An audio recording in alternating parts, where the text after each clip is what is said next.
reklamo ni Jana kay Ara dahil nga sa palpak raw yung procedure na ginawa sa kanya, sa kanyang muka at sa kanyang behind. At imbes na nga daw siya ay gumanda, siya pa ngayon ay tsumaka. Japan, saan at paano mo nalaman na si Ara ay nagtuturok, gumagawa ng ganito? Inalok niya pa ako. Okay, anong sabi niya sa'yo? Na maganda daw. Tinurukan po ko pa ganito. Wala kang napapansin ngayon kung medyo parang magaspang, may lubak-lubak. Kasi mamaya papatingin namin kay Doc Manny ang ilong mo para ma-check. Gusto mo bang ma-check yan? Oo. Para malaman na. Okay. Ang tanong ko rin din, kung sa'yo nangyari yung nangyari kay Jana, anong gagawin mo? Kung sa'yo nangyari, ayan, may epekto na. Ayan na, may epekto na, mahina na ang pandinig. Joke lang. Kung sa'yo nangyari yung nangyari kay Jana, anong gagawin mo? Pabaya naman. Paano siya naging pabaya? Sige nga. Madam? Oh, yan na ang epekto. Pabaya naman po masyado yan si Jana, madam. Malit na tayo pabaya ako. Malit ka pa pabaya ka. Sandali, Doc Manny, isang ugat lang bang tumatakbo mula dito sa ilong hanggang sa tenga? Nako, lagot. Talaga? Paano mo nasabing pabaya o pinabayaan ni Jana ang kanyang sarili? Sige nga. Kasi madam, yung inano siya, kinologen siya. Ano Di ba napansin mo? bawal masikatan ng araw yun, bawal, di ba? Siya, nag-aano pa siya, parang nagmamagaling pa siya na nagpaano siya, sa araw, nagpa-okay siya, nagpagora, nagpaano siya, umaga, tanghali, mayaman gabi, siya, volleyball. di ba? Tanong lang natin, Doc, pag nagpa-shock bang ganon, pwedeng bawal maarawan, bawal rumampa, bawal na friendship? Yung mga talagang dermal filler, talagang bawal yun. Pero sa kasong yan, kahit lumabas yan or hindi, magre-react talaga yan. Yun ang sinasabi. Tulad ni Japan, siya man daw ay kontento sa gawain ni Ara. Abay, ano kaya pinagawa niya? Tanungin nga natin yan sa unang pasyente ni Ara na si Alfie Lobas. Pasok!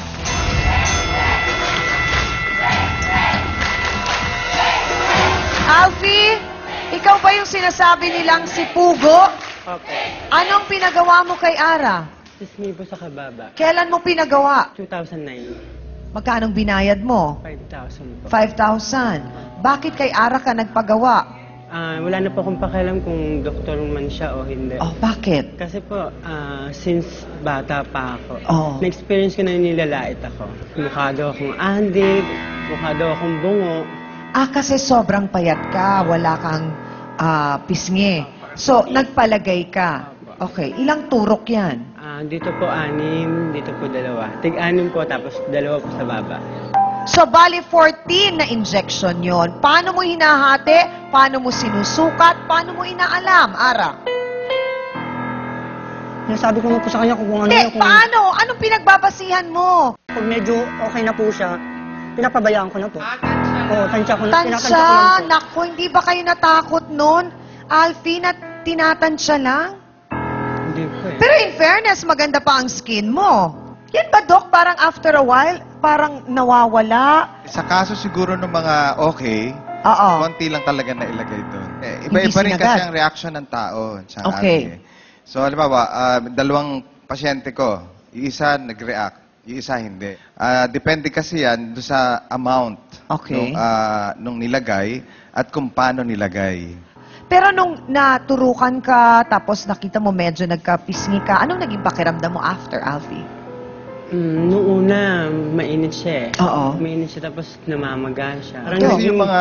Paano yun? Yung mainit na ano? Oo, na yung ibig pakiramdam? sabihin nun, pag nilagay tapos nag-iinit siya, ibig sabihin, reaction na ng katawan yun. Oo. First reaction yun, na hindi dapat talaga ini-inject. Kasi yung mga dermal fillers talaga, pag in-inject mo, wala yung pakiramdam. Dahil sa hangarin po ni Jana na gumanda siya, ay isinugal niya ang kanyang muka at itsura at hangad po namin dito sa face-to-face na maayos. Hindi lamang po ang problema, kundi pati ang nawasak na pagkakaibigan. Kaya po kahit na nakalipas na ang araw ng Pasko, sana po ay maisapuso pa rin nila ng mga magkakaibigang ito ang pagpapatawad. Kaya naman po, oras na para sila po ay makipag-usap ng up close at face-to-face sa ating trio tagapayo. basta sa kahit may matirang marker lang sa akin, maging ano lang siya, okay lang siya. Maging makinis, hindi maging ano lang siya, parang flat lang siya, parang normal skin lang na kahit may mga mark. Paniwala ka, bibilis ang pagbalik ng healing. Healing. Kung umpisa sa loob.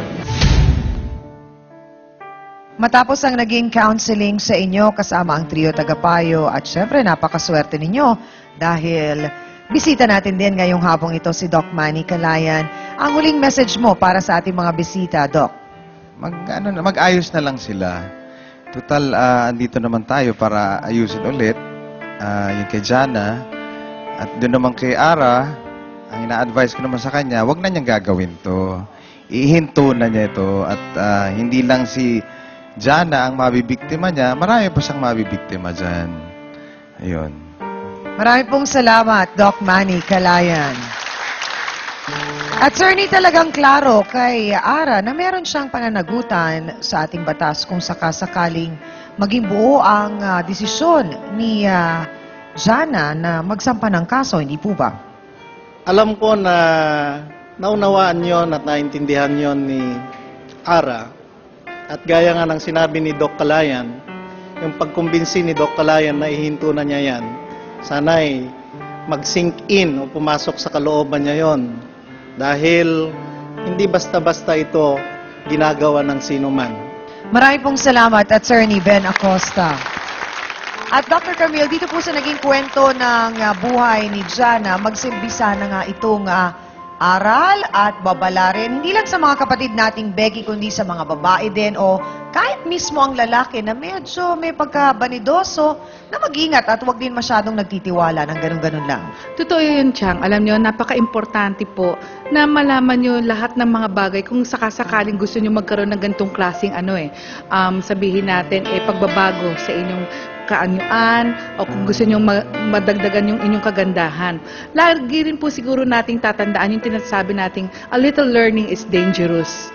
Tandaan niyo po ang mga doktor na dalubhasa dito, hindi lang po 4 na taon. Halos umabot po na taon-taon sila po ay nagre-renew ng kanilang kaalaman para sa ganun ay malaman nila kung ano pa yung mga nararapat na mga bagong teknolohiya.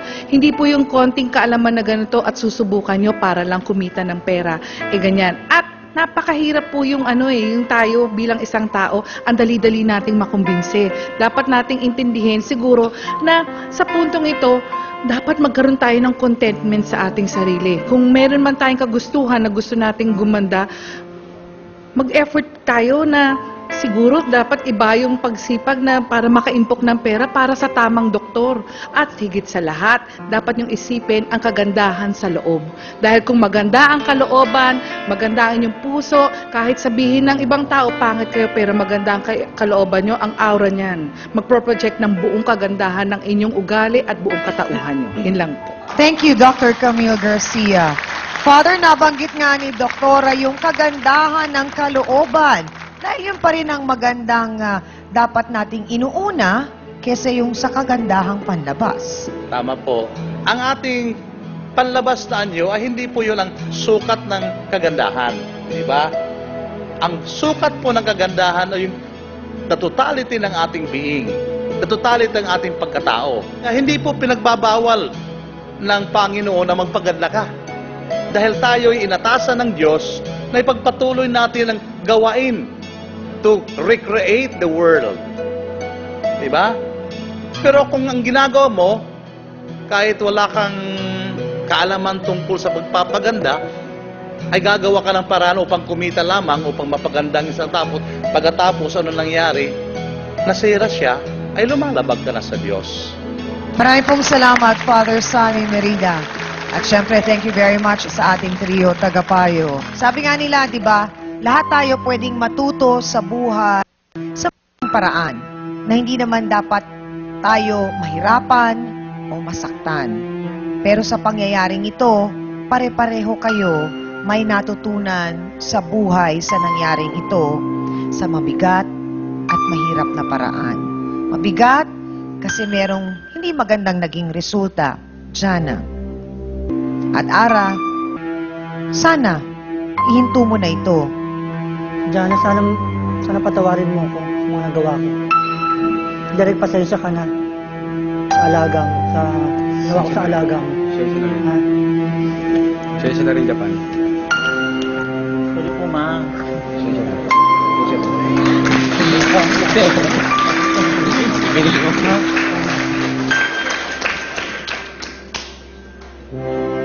Sabi nga, Japan, magkakatabi lang kayo ng tirahan. Magmamatigasan pa ba kayo? Naku, kayo naman mga Becky kayo.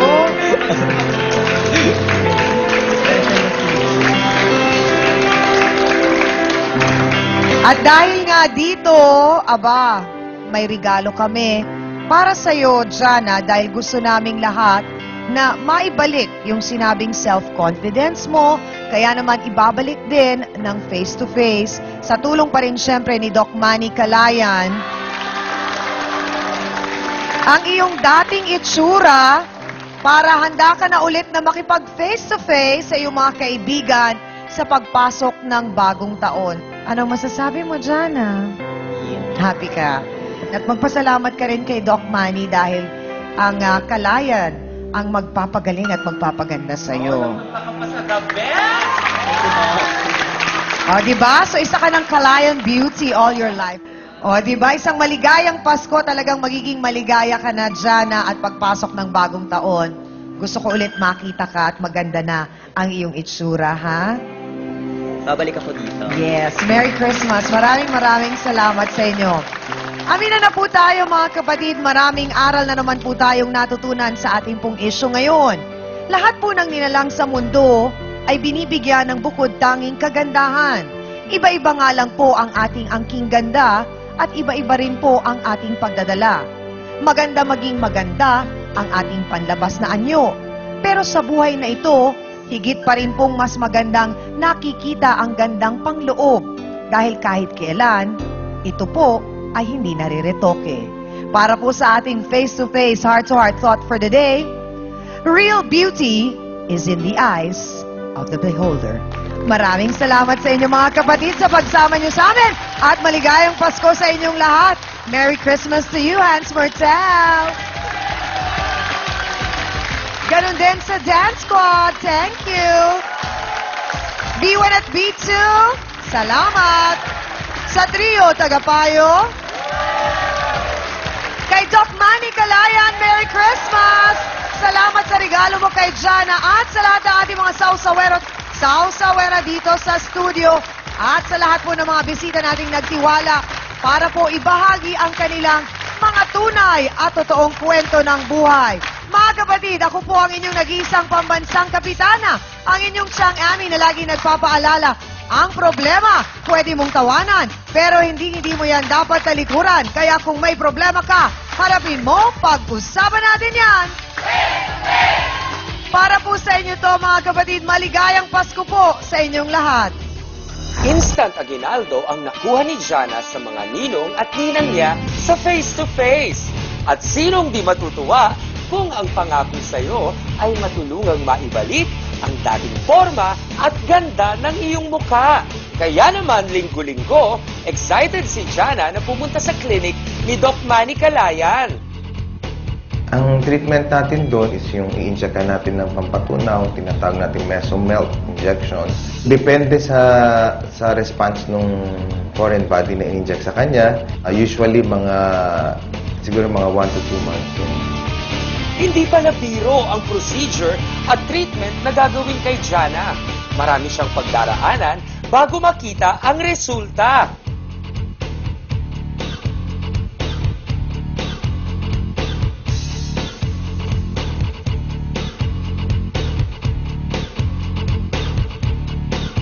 Pero pursigido siyang ituloy ito dahil unti-unti at dahan-dahan alam niyang sa pagpasok ng bagong taon, may bagong pag-asa rin siyang makikita. Sabay-sabay nating aabangan ang bagong mukha ni Jana dito sa programang Hindi Bumitaw sa Kanya. Ngayong Martes, paalam ay stay in sa trabaho. May kaliping kabaro. Mangupahan na nga lang siya kasi nga pag-uwi sa kanila, bibigyan na niya ng pera. Mangupahan siya, siya lang, hindi ka kasama. Wala na kami relasyon. Come on, okay, bye-bye yan. Wala kayong relasyon, pero Yung friend. mahilig kayong magbalot ng regalo ng sabay. Pangyaring ganun, hindi na sa amin po ba? Hindi na iba! Alam mo, Robert, nahihilo ako sa'yo. Komportable sa isa't isa, kaya sila na lang ang nagsasama. Alam mo kung ano ko, kasalanan ko ba na maanak mo kita? Parang ang sinasabi mo pa, Rino, pinilit ka ni Michelle? Opo. Face to Face, ngayong Martes, 4:30 p.m. bago ang T3 dito lang sa TV5.